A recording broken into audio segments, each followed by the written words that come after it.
बिस्मिल्लाहिर्रहमानिर्रहीम अस्सलामुअलैकुम welcome back. This is Munir Ahmad. Dear students, हम क्रोमोसोम्स एंड डीएनए का चैप्टर डिस्कस कर रहे हैं और इस चैप्टर का एक इंपॉर्टेंट टॉपिक डीएनए रेप्लिकेशन हमने लास्ट लेक्चर में डिटेल से विद डायग्राम डिस्कस किया था।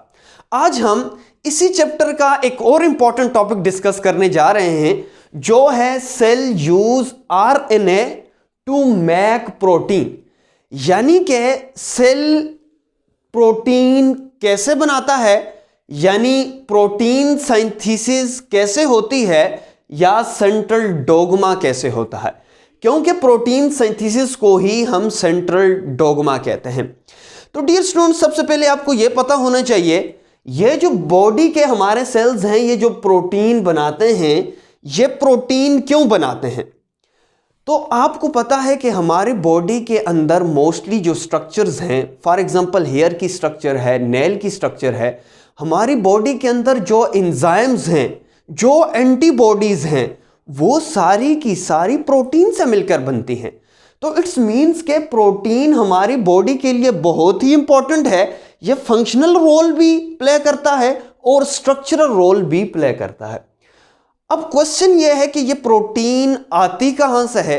एक तो हम डाइट से प्रोटीन लेते हैं और दूसरा ये प्रोटीन हमारे बॉडी के सेल्स के अंदर बनती है, जिसको हम इस टॉपिक में कवर करेंगे। सो हम ये समझें कि ये जो लेक्चर है ये एक इंट्रोडक्टरी लेक्चर है, जिसमें हम सिर्फ प्रोटीन सिंथेसिस का कंसेप्ट समझेंगे कि प्रोटीन सिंथेसिस कैसे होती है और इसका जो मेन या जो स्टेप्स हैं वो कौन से हैं, और फिर हम जीन को देखेंगे कि जीन क्या है और उसके स्ट्रक्चर क्या है।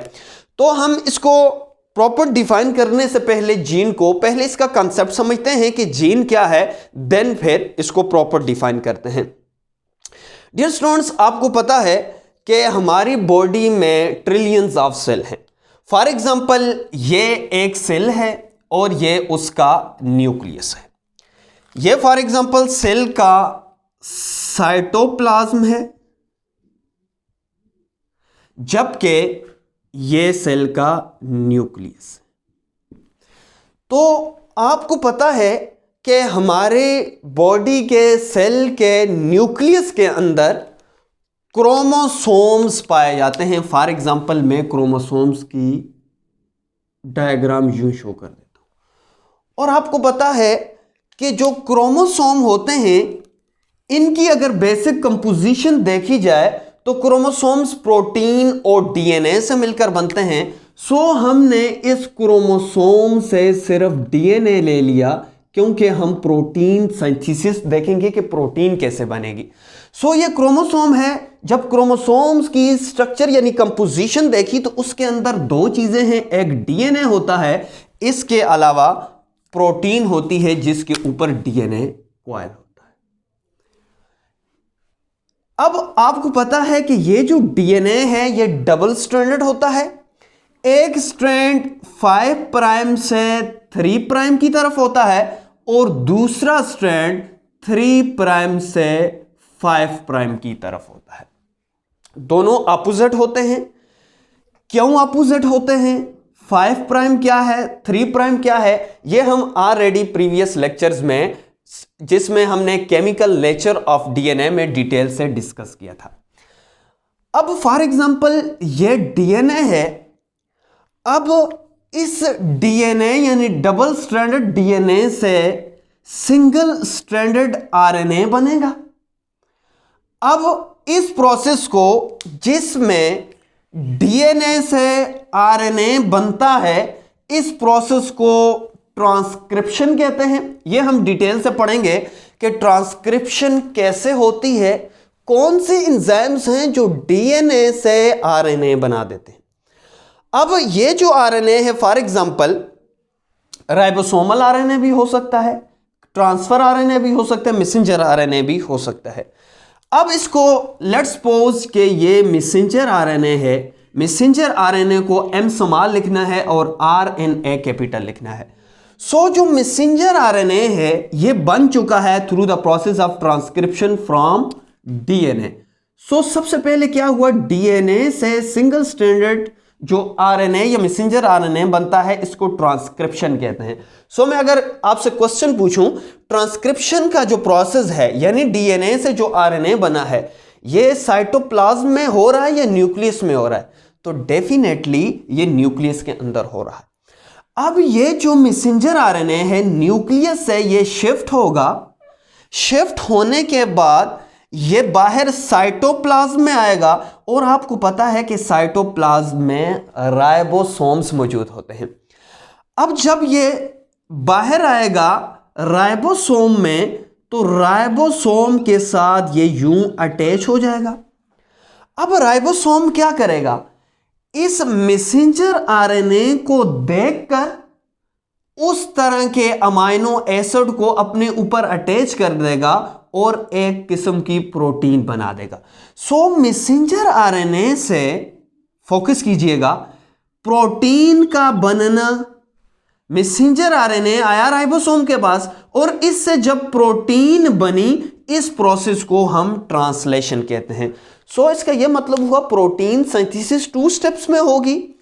एक को हम ट्रांसक्रिप्शन कहेंगे जब डीएनए से आरएनए बनेगा, और जब आरएनए राइबोसोम्स की तरफ आएगा और मैसेंजर आरएनए से जब प्रोटीन बनेगी तो उस प्रोसेस को ट्रांसलेशन कहेंगे और लास्ट में हमारे पास प्रोटीन बन जाएगी। सो हमारा टॉपिक क्या है कि cell use RNA to make protein, कि सेल ने आरएनए को यूज करके प्रोटीन को बना दिया। डियर स्टूडेंट्स, अब आपके माइंड में यह भी क्वेश्चन आ रहे होंगे कि ट्रांसक्रिप्शन को ट्रांसक्रिप्शन क्यों कहते हैं, ट्रांसलेशन को ट्रांसलेशन क्यों कहते हैं। इससे पहले आप यह समझें कि फॉर एग्जांपल ये डीएनए है और डीएनए स्मॉल यूनिट से मिलकर बनता है जिसको आप जानते हैं न्यूक्लियोटाइड्स कहते हैं। सो डीएनए किस चीज से मिलकर बनता है, न्यूक्लियोटाइड से मिलकर बनता है। अब डीएनए का गौर करना है, डीएनए का छोटा सा सेगमेंट, डीएनए का छोटा सा सेगमेंट जो खास सीक्वेंस ऑफ न्यूक्लियोटाइड से मिलकर बनता है और वो मैसेंजर आरएनए बनाता है और उससे स्पेसिफिक प्रोटीन बनती है। इस छोटे से सेगमेंट को हम जीन कहते हैं। सो सबसे पहले आपका जीन का कंसेप्ट क्लियर होना चाहिए। जीन क्या है? फॉर एग्जांपल यहां से लेकर यहां तक एक जीन है, यहां से लेकर यहां तक दूसरा जीन है, यहां से लेकर फॉर एग्जांपल यहां तक कोई तीसरा जीन है और इधर इसी तरह ये जीन है। जो छोटे छोटे जो सेगमेंट्स हैं डीएनए के, इनको हम जीन कहते हैं। अब इस सेगमेंट का काम यानी इस जीन का काम हमारे हेयर कलर का है। फॉर एग्जांपल इस सेगमेंट का काम जो है हमारी स्किन कलर से है, इस सेगमेंट का काम फॉर एग्जांपल हमारी आई कलर से है, और इस जीन यानी सेगमेंट का काम कोई और है। अब जीन क्या हुआ? जीन हम कहते हैं कि स्पेसिफिक सीक्वेंस ऑफ न्यूक्लियोटाइड्स है, सेगमेंट ऑफ डीएनए है जो ट्रांसक्राइब होकर मैसेंजर आरएनए बनाता है और मैसेंजर आरएनए इसी के मुताबिक प्रोटीन बनती है। इसको हम क्या कहते हैं? जीन कहते हैं। सो लेट्स सबसे पहले इसकी डिफाइन करते हैं कि जीन क्या है। सो जीन को अब डिफाइन करते हैं कि जीन क्या है। A gene is composed of nucleotides, ये न्यूक्लियोटाइड से मिलकर बनता है, sequence of short segment of DNA which encode the sequence of amino acid, जिसके ऊपर अमाइनो एसिड की सीक्वेंस इनकोड होती है। अब ये कॉन्सेप्ट, ये जो पॉइंट है आपका क्लियर नहीं हुआ, मुझे पता है। ये पॉइंट आपका तब क्लियर होगा जब हम प्रोटीन सिंथेसिस का कंप्लीट कॉन्सेप्ट डिस्कस करेंगे। Sequence of amino acid of a particular polypeptide, इसका यह मतलब है कि जो पार्टिकुलर पॉलीपेप्टाइड यानी प्रोटीन की जो सीक्वेंस है वो कोड होती है असल में जीन में। अब फॉर एग्जांपल कैसे? ये फॉर एग्जांपल डीएनए है, डीएनए का इस स्मॉल सेगमेंट को ले लेते हैं, फॉर एग्जांपल इस जीन को ले लेते हैं। अब ये वाला जो जीन है अपनी ट्रांसक्रिप्ट बनाएगा। ट्रांसक्रिप्ट किसको कहते हैं डियर स्टूडेंट्स? जैसे हम किसी भी यूनिवर्सिटी से एग्जाम पास करते हैं तो उसके बाद हमें डिग्री यानी ट्रांसक्रिप्ट मिलती है। उस ट्रांसक्रिप्ट के ऊपर क्या लिखा होता है? जो हमने मार्क्स लिए होते हैं। यानी ट्रांसक्रिप्ट मींस के आपकी जो डिटेल है उसको एक कागज पे लिख लिया है। तो यही समझे कि जीन के ऊपर जो डिटेल लिखी हुई है उसकी ट्रांसक्रिप्ट कॉपी, यानी क्या है, उसकी जो डिटेल जो इस डीएनए के इस जीन पे लिखी हुई है वो in the form of messenger RNA आ जाती है। अब आपके माइंड में ट्रांसक्रिप्शन का कंसेप्ट तो क्लियर हो गया, यानी इसकी ट्रांसक्रिप्ट कॉपी बन रही है in the form of messenger RNA. अब आपके माइंड में यह भी क्वेश्चन आएगा कि ये जो मैसेंजर आरएनए है इसको मैसेंजर आरएनए क्यों कहते हैं? क्योंकि मैसेंजर किसको कहते हैं? मैसेज को, मैसेज लेके जाने वाले को। तो ये आरएनए को मैसेंजर आरएनए इस वजह से कहते हैं क्योंकि ये मैसेज लेके आ रहा है किसके? डीएनए का या जीन का। क्लियर है? अब ये मैसेज लेकर आएगा, किधर आएगा? राइबोसोम के पास, साइटोप्लाज्म में। अब राइबोसोम क्या करेगी? ये जो डिटेल लेके आया है मैसेंजर आरएनए, जो डीएनए का मैसेज लेके आया है, अब ये जो मैसेंजर आरएनए के ये मैसेंजर आरएनए है, अब इसी के मुताबिक यानी मैसेंजर आरएनए के मुताबिक अमाइनो एसिड एक दूसरे पे अटैच होंगे और प्रोटीन बन जाएगी। तो अब इस प्रोसेस को ट्रांसलेशन कहते हैं। ट्रांसलेट करना, यानी कि इस कॉपी को ट्रांसलेट करके, इस मैसेंजर आरएनए को ट्रांसलेट करके मैसेंजर आरएनए के मुताबिक प्रोटीन बनी। अब मैं आपसे क्वेश्चन कर रहा हूं, जरा फोकस कीजिएगा। ये जो प्रोटीन बनी है ये किसके मुताबिक बनी है? तो डेफिनेटली प्रोटीन मैसेंजर आरएनए के मुताबिक और मैसेंजर आरएनए डीएनए के मुताबिक। तो इट्स मींस के इस डीएनए की सीक्वेंस के मुताबिक यहां पे प्रोटीन बन गई है। इस सारे प्रोसेस को ट्रांसक्रिप्शन को और ट्रांसलेशन को प्रोटीन सिंथेसिस या जीन एक्सप्रेशन, यानी कि ये जो जीन है इसने एक्सप्रेस कर दिया, अपने आप को जाहिर कर दिया, जीन एक्सप्रेशन या सेंट्रल डोग्मा कहते हैं। सो सेंट्रल डोग्मा क्यों कहते हैं, पहले इसको डिफाइन कर लेते हैं कि जीन एक्सप्रेशन या प्रोटीन सिंथेसिस क्या है। So synthesis of protein are amino acid from DNA sequence. DNA sequence के मुताबिक प्रोटीन का बनना क्या कहलाता है? प्रोटीन सिंथेसिस या सेंट्रल डोग्मा। सो हम यह भी कह सकते हैं कि ट्रांसक्रिप्शन और ट्रांसलेशन को प्रोटीन सिंथेसिस कहते हैं। ट्रांसक्रिप्शन किसको कहा हमने? ट्रांसक्रिप्शन हमने कहा कि जब डीएनए से आरएनए बना तो इसको हमने ट्रांसक्रिप्शन कहा, और यह होता कहां पे है? न्यूक्लियस के अंदर। इसके बाद ट्रांसलेशन क्या हुआ? मैसेंजर आरएनए से जब प्रोटीन बनी तो इसको हमने ट्रांसलेशन का नाम दिया, यानी मैसेंजर आरएनए से प्रोटीन, और यह प्रोसेस कहां पे हुआ? साइटोप्लाज्म में।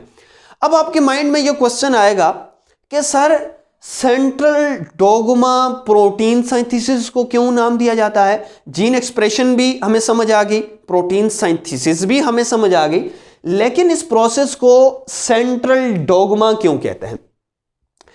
डोग्मा, सेंट्रल डोग्मा, डोग्मा का जो वर्ड है उसका मतलब होता है प्रिंसिपल्स और रूल्स, असूल जो से हम कह सकते हैं। तो इसका नाम सेंट्रल डोग्मा क्यों है? क्योंकि ये जो ट्रांसक्रिप्शन और ये जो ट्रांसलेशन होती है ये तकरीबन हर ऑर्गेनिज्म में, हर स्पीशी में, exception is always there, mostly जितनी भी स्पीशीज हैं उनमें ट्रांसक्रिप्शन और ट्रांसलेशन के थ्रू ही प्रोटीन बनती है। जरा फोकस कीजिएगा। इस वजह से इसको सेंट्रल डोग्मा कहते हैं। सो सेंट्रल डोग्मा क्या हुआ? The transcription and translation called central dogma of life. इस ट्रांसक्रिप्शन को यानी डीएनए से मैसेंजर आरएनए बनना और ट्रांसलेशन यानी मैसेंजर आरएनए से प्रोटीन का बनना, इसको हम सेंट्रल डोगमा ऑफ लाइफ कहते हैं। क्यों? विच holds true for almost all organism, जो तकरीबन ये जो प्रिंसिपल या रूल्स हैं हर ऑर्गेनिज्म पर ये जो है तकरीबन सेम है, ऑलमोस्ट सेम है। लेकिन कुछ वायरसेस हैं वो जो इसको अप्लाई नहीं कर सकती, लेकिन हम इसको जनरली जो है इसको हम सेंट्रल डोगमा कहते हैं। इसके बाद अगर हम जीन की स्ट्रक्चर को समझ लेते हैं जनरली, बाद में हम नेक्स्ट आने वाले लेक्चर्स में इसको डिटेल से देखेंगे। स्ट्रक्चर ऑफ जीन, सबसे पहले आपको पता चल गया है कि जीन क्या है। फॉर एग्जांपल ये डीएनए है, डीएनए के स्मॉल सेगमेंट्स को, फॉर एग्जांपल ये स्मॉल सेगमेंट्स हैं, ये एक जीन है, ये दूसरा जीन है, ये तीसरा जीन है, ये चौथा जीन है, फॉर एग्जांपल लेट्स सपोज। अब इस एक जीन को, फॉर एग्जांपल मैं एक जीन को यहां से लेता हूं और इसको थोड़ा सा मैग्नीफाई करता हूं, तो ये डीएनए का एक स्ट्रैंड हुआ, ये डीएनए का दूसरा स्ट्रैंड हुआ। तो आपको पता है कि डीएनए डबल स्ट्रैंड है, तो एक स्ट्रैंड और दूसरे स्ट्रैंड के दरमियान ये जो नाइट्रोजीनियस बेसिस हैं ये आपस में बॉन्ड बनाती हैं। अब इस जीन का अगर गौर से आप देखें तो जीन के दो रीजन हैं। एक रीजन को हम स्ट्रक्चरल रीजन कहते हैं, ये वाला जो रीजन है इसको हम स्ट्रक्चरल रीजन कहते हैं, और दूसरा जो रीजन है इसको हम रेगुलेटरी रीजन कहते हैं। अब इसको रेगुलेटरी रीजन क्यों कहते हैं और स्ट्रक्चरल रीजन क्यों कहते हैं? जब भी प्रोटीन बनेगी यानी डीएनए से या जीन से ही बननी है, तो जब भी डीएनए पॉलीमरेज आएगा तो प्रोमोटर, जीन का प्रोमोटर रीजन देखेगा और जीन का प्रोमोटर रीजन देखकर जीन के साथ बाइंड हो जाएगा। फॉर एग्जांपल ये आरएनए पॉलीमरेज है। अब इसमें आपने कंफ्यूज नहीं होना कि मैंने आरएनए पॉलीमरेज यहां पे ड्रा कर दिया है, लेकिन आपने जर्नल स्केच बनाना है इस लेक्चर में। इंशाल्लाह आइंदा आने वाले लेक्चर्स में हम डिटेल से डिस्कस करेंगे। फॉर एग्जांपल ये जीन है, इस जीन का शुरू वाला जो रीजन होगा उसको प्रोमोटर कहेंगे। प्रोमोटर इस वजह से कहेंगे कि ये वो वाली जगह है जहां पे आरएनए पॉलीमरेज आकर अटैच होगा और अटैच होकर अब स्ट्रक्चरल रीजन से आरएनए बनाएगा। फॉर एग्जांपल ये आरएनए बना दिया। अब टर्मिनेटर वो लास्ट रीजन है जीन का जिसको हमने टर्मिनेटर का नाम दिया, जहां पे आरएनए पॉलीमरेज जब पहुंचेगा तो इसको सिग्नल मिल जाएंगे, भाई बस करो आपका आरएनए बन चुका है। अब ये जो आरएनए बना है, अब ये आरएनए बाहर निकल जाएगा और ये डीएनए के जो दो स्ट्रैंड्स हैं ये दोबारा से आपस में कॉइल अप हो जाएंगे, यानी उसी तरह जैसे पहले थे उसी तरह बन जाएंगे। सो प्रोमोटर और टर्मिनेटर रीजन को रेगुलेटर रीजन कहते हैं, जबकि स्ट्रक्चरल रीजन वो है जहां से मैसेंजर आरएनए बनता है। यहां पे एक और इंपॉर्टेंट पॉइंट है, आपके माइंड में ये क्वेश्चन भी आएगा कि जो डीएनए है उसमें कितने जीन्स होते हैं। तो ह्यूमन जीनोमिक प्रोजेक्ट के मुताबिक जो ह्यूमन के अंदर जो हैं वो तकरीबन 25,000 से 30,000 होते हैं इन केस ऑफ ह्यूमन, लेकिन अभी तक जो है वो 40,000 जो जीन हैं वो डिस्कवर्ड हो चुके हैं। सो इंशाल्लाह हम आइंदा जो लेक्चर्स होंगे उसमें हमने टाइप्स ऑफ आरएनए को डिस्कस करना है। आपने ट्रांसफर आरएनए का नाम भी सुना हुआ है, राइबोसोमल आरएनए का नाम भी सुना है और मैसेंजर आरएनए का नाम तो इधर आपने सुन लिया है। तो टाइप्स ऑफ आरएनए के बाद फिर हम डिटेल से डिस्कस करेंगे कि ट्रांसक्रिप्शन कैसे होती है, यानी मैसेंजर आरएनए कैसे बनता है, फिर उसके बाद मैसेंजर आरएनए से ट्रांसलेशन कैसे होती है, यानी प्रोटीन कैसे बनती है। इंशाल्लाह डिटेल से डिस्कस करेंगे। सो हम क्विक रिव्यू ले लेते हैं क्या क्या हमने डिस्कस किया। हमने cell use RNA to make protein, यानी प्रोटीन सिंथेसिस क्या है उसको हमने उसकी डिफिनीशन, उसका कंसेप्ट डिस्कस किया। सो जीन क्या हुआ? स्मॉल सेगमेंट ऑफ डीएनए है जो स्पेसिफिक न्यूक्लियोटाइड से मिलकर बनता है, जो स्पेसिफिक मैसेंजर आरएनए बनाएगा, जो स्पेसिफिक जाके अमाइनो एसिड या प्रोटीन को बनाएगा। सो प्रोटीन सिंथेसिस क्या है? सिंथेसिस ऑफ प्रोटीन और अमाइनो एसिड फ्रॉम डीएनए। सो ये दो स्टेप्स में होता है, एक को ट्रांसक्रिप्शन और दूसरे को हम ट्रांसलेशन कहते हैं। ट्रांसक्रिप्शन कहते हैं डीएनए से मैसेंजर आरएनए बनना जो न्यूक्लियस के अंदर होता है, और इस मैसेंजर आरएनए से जब प्रोटीन बनती है तो इसको हम ट्रांसलेशन कहते हैं जो साइटोप्लाज्म में होती है। फिर उसके बाद हमने सेंट्रल डोग्मा का कंसेप्ट पढ़ा। सेंट्रल डोग्मा को, सेंट्रल डोग्मा यानी प्रोटीन सिंथेसिस को दूसरा नाम सेंट्रल डोग्मा का क्यों दिया जाता है? तो उसका सिंपल सा कंसेप्ट है, ऑलमोस्ट ऑल ऑर्गेनिज्म में ये जो बेसिक प्रिंसिपल्स या रूल्स यानी ट्रांसक्रिप्शन और ट्रांसलेशन, इसी मैकेनिज्म से प्रोटीन सिंथेसिस होती है, लेकिन कुछ एक्सेप्शन हैं। फिर हमने लास्ट में स्ट्रक्चर ऑफ जीन को डिस्कस किया। हमने कहा कि जीन का शुरू वाला रीजन जहां पे आरएनए पॉलीमरेज आकर अपना काम शुरू करने लगेगी उसको प्रोमोटर रीजन कहते हैं। उसके बाद मैसेंजर आरएनए जहां तक बनेगा उसको हम स्ट्रक्चरल, और उसके बाद वो रीजन जहां पे सिग्नल मिल जाता है अरे आरएनए बस करो, यहां पे हमारी जो मैसेंजर आरएनए है कॉपी बन चुकी है, इसको हम टर्मिनेटर रीजन कहते हैं। प्रोमोटर और टर्मिनेटर दोनों को हम रेगुलेटरी रीजन कहते हैं। तो इंशाल्लाह हम नेक्स्ट लेक्चर में टाइप्स ऑफ आरएनए के साथ मिलते हैं। तब तक के लिए इजाजत दीजिए। अल्लाह हाफिज।